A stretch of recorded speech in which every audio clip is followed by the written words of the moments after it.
ako nejaká štetka. Takže ako štetka, áno? Už som vám vysvetlila, že som ho poboskala, lebo bola taká romantická tá pieseň, že som zabudla, ako sa na Diega hnevám. Preto som ho poboskala. Nie, ona si myslela, že je to film, alebo čo. Pozri, skôr si myslím, že si to urobila, lebo vyrývaš Roberta. Rada nám vyrábaš problémy. Chceš, aby bol so skupinou koniec, aby sme nič nerobili. A tebe je to jedno. Ty sa iba boskávaš, nie? Neviem, či si zabudla, ale zmluvu máme jasnú. V zmluve sme všetci 6. A to by ťa malo tiež trápiť. Ale Niko, nemíňaj slova nadarmo. Toto sebecké dieťa nepohne ani prstom, aby sa Diego vrátil do skupiny. Jasné? Zabudni na to.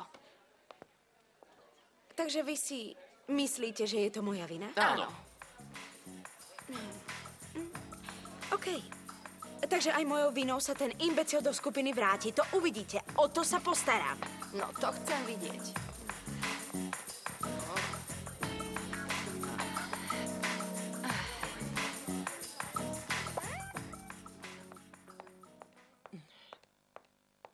Môžem vedieť, čo je toto? Toto je zborovňa. Ja sa mám dobre, ďakujem. Vy sa máte Nebuďte vtipný. Čo je toto? No, tak neviem, čo je to. Memorandum. Takže my, študenti 4. ročníka, žiadame, aby sme neboli predvolaní k skúške z matematiky kvôli nedostačujúcemu vysvetleniu našej novej profesorky Lizaldiovej. Ktorej časti ste nerozumeli? Ten, čo nič nepochopil, ste vy. Veľmi dobre viem, čo je dostačujúce a čo nedostačujúce vysvetlenie. Ako si dovolujete podpísať takúto hlúposť? Pardon, ja som to podpísal? Ja som to podpísal, ukážte? Áno, podpísal. A viete prečo? Nepovažujem to za hlúposť, keď študenti nechápu niektorý z predmetov. To bude vinou profesorky, nie? Nech sa páči.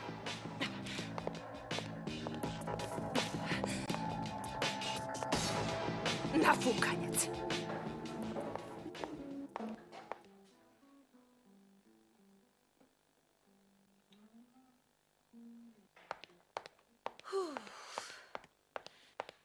Teba som hľadala. Čo? Čo je s tebou? Čo ti je? Chcem vedieť, či je to moja vina, že si odišiel zo skupiny. Čo ťa do toho? Diego, niečo sa ťa pýtam. Čo ťa do toho? Už som povedal. Roberta, daj mi tú gitaru do keľu. Neodídeš, kým mi nepovieš, či je to moja vina, alebo nie. Aha, tak preto si sa prišla spýtať. To nie je dôležité. Pozri, Diego, mne je to jedno. Robím to kvôli nim, jasné? Pretože oni sú dôležitou časťou skupiny a ty ich postavíš pred hotovú vec a odídem zo skupiny. Áno.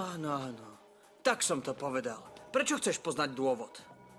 Veď vieš. Áno. Je to tvoja vina. To, ako si ma poboskala pred Paulou.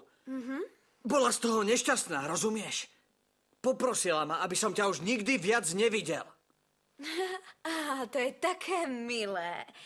Vieš čo? Kúpim ti peknúčky obojok a vôcku. Aby ťa tvoja priateľka mohla vyvenčiť. Čo ty na to, ha? Si ako decko, Roberta. Paula je pre mňa veľmi dôležitá. Nestratím ju. Ty nie si schopná to pochopiť. Nechápeš to? Áno, jasné, že to chápem, áno. Ale myslím, že ty si tiež schopný povedať tvojej priateľke nejaké to malé klamstvo, nie? Neviem, povedz jej, že si podpísal zmluvu a musíš nahrať CDčko a tak. Nech to vydrží, keď ťa má tak rada, nie? Zbláznila si sa, alebo čo? Nikdy nebudem Paule klamať. Medzi nami nie sú tajnosti. Nie, prepáč, Diego, ale ona má pred tebou tajnosti a ver mi, že poriadne, vieš? Nie. Čo si tým chcela povedať? Nič, Diego. Tak ahoj. Nie, poď sem, Roberta. Čo si tým myslela? Akože Paula má tajomstvá? Čo si tým chcela povedať? Myslím, že to by ti mala povedať tá tvoja priateľka, nie ja. Nie. Ak hovoríš o jej predošlom vzťahu, vedel som o tom, nič sa neboj. Tak ty si to overoval. Nie, to netreba. Ona ma má dosť rada na to, aby mi povedala pravdu. Tak dobré, ak jej veríš, žiaden Jasné, problém. že jej verím. A Ja nechcem, aby si o nej už hovorila. Rozumieš? Upokoj sa, Diego. Ak jej veríš, tak prečo si takýto? Myslím, že nemáš prečo. Maj sa.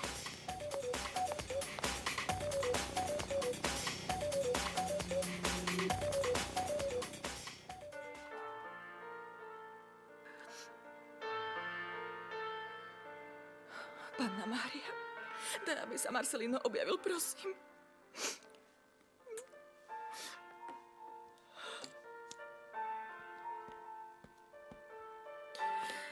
Pepa, kde si bola? Volala som.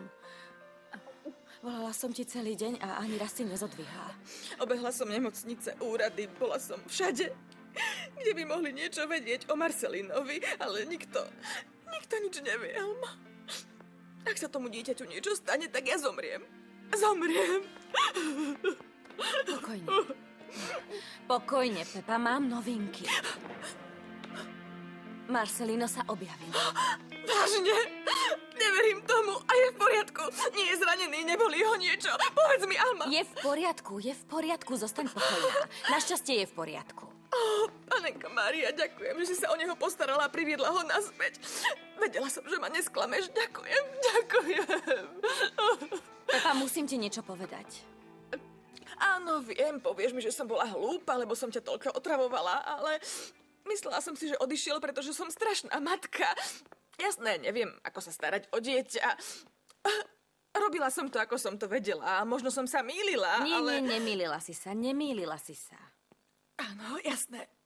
Ak sa vrátil, tak ma má rád. Určite som nerobila všetko tak zle. Však, povedz, Alma. Nie.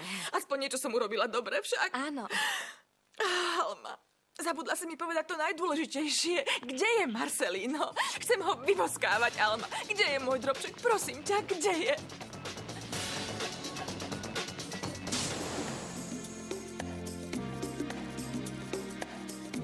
Slovenské znenie pre televíziu Doma vyrobilo štúdio VDSP.